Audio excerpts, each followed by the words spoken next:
প্রিয় দর্শক, স্বাস্থ্য এবং যৌন বিষয়ক হেলথ টিপসে আপনাদের সবাইকে শুভেচ্ছা, সালাম এবং অভিনন্দন। আজ যে বিষয়টি আলোচনা করব সেটি হচ্ছে যৌন মিলনের সময় বীর্যপাত কেন হয়। বীর্য থাকে লিঙ্গ থেকে অনেক দূরে দুটি পৃথক আধারে। যৌন মিলনে কেন সেই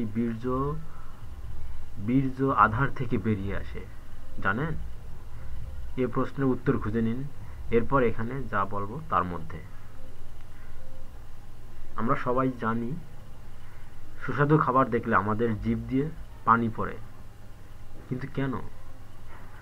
সবাই ধরে নেয় আমাদের জিভের মধ্যে অনেকগুলো সূক্ষ্ম স্পর্শকাতর স্নায়ুতন্ত্র মিলিত হয়েছে। সুস্বাদু খাবার দেখলে সবার মধ্যে এক ধরনের আবেগের সঞ্চার হয়। এই আবেগে কোমল স্নায়ুগুলোর উপর চাপ পড়ে উত্তেজনা সৃষ্টি করলে এক ধরনের লালসার রস জিভ থেকে ক্ষরণ হয়। তাই ওভাবে জিভ দিয়ে পানি গড়িয়ে পড়ে। লালসা জাগার সময় যে আবেগ সঞ্চার হয়, জিভের পানির আকারে তা পড়ে না গেলে স্নায়ুতন্ত্রগুলোর জ্বালা কমে না। তাই লালসার তাড়নায় আমরা কষ্ট পাই, অর্থাৎ জিভের পানি জিভের স্নায়ুর উত্তেজনায় নিবৃত্তি।